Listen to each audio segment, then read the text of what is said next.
What's going on, guys? So in today's how-to, we got Lucas Barbosa. He got the cleanest threes I know, so he's gonna teach you guys how to do a 360 today. Right, Lucas? Yeah.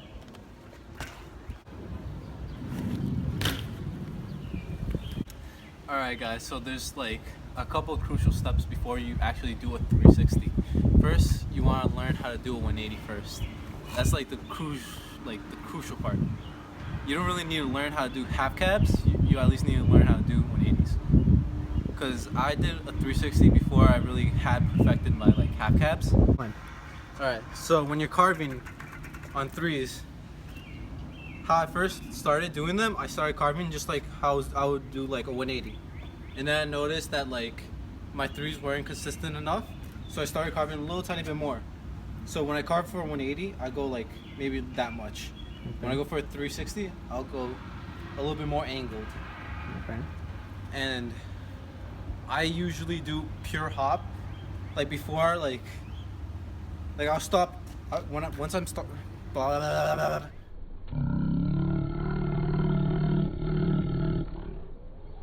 Once I start carving, I start popping. So if I'm going straight, I start popping right there, and that's like, and then I just turn my head, just keep my head turned until I see the floor going straight, and I start tucking my back at maybe a little bit over 180. So when I start doing three, right here is when I start tucking my back end in and landing like that. That's how you do a good flat three. How do you get it more dipped? Trying to get them more dipped, you push forward and you tuck in back. When do you push forward? You push forward in the same time. You just... It's all one motion, right? It's all one motion. You can't do it like half fast. Well, I mean you could, and then it will just end up being a tire tap three, but you don't want those ugly ones. How do you prevent tire tapping? Preventing tire tapping is one of the... I don't really know. I never actually tire tapped a three. I don't know. Every single time I do a three, I just tuck up. Tucking your knees up will prevent that. Yeah, right? I just tuck it up as hard as I can. Sometimes I'm lazy with threes and I won't tuck as hard, but I'll still land even.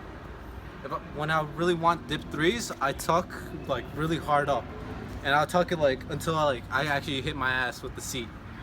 I mean, my seat's pretty high, so. And So you have to go to do a 360. I personally learned I'm going pretty slow, but I at least give it 2 cranks and then I do a 360.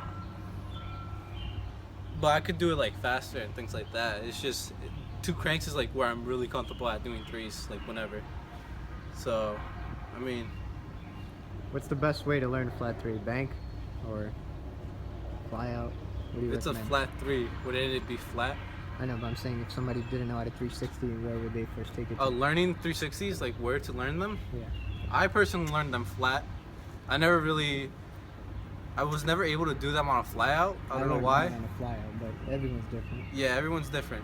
I remember going with Abner to Forest. I would try 360s on the bank and I couldn't even I would land 180. Yeah. It's all personal preference.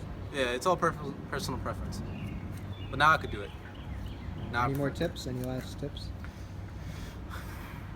I mean, there's 3 solid things that you need to do. Carve, hop as hard as you can, and keep your head turned. That's pretty much it. When you're popping also, you should also just try and do it you should pop it as hard as you can. You would do a really high 180 and just pure just turn your head. Use that pure motion. That's pretty much it. There you guys have it. Big shout out to Lucas for teaching you guys how to 360. If this video helped you out, please leave a thumbs up if you want to. Subscribe for more how-tos. And thank you guys for watching. See you on the next one. Peace.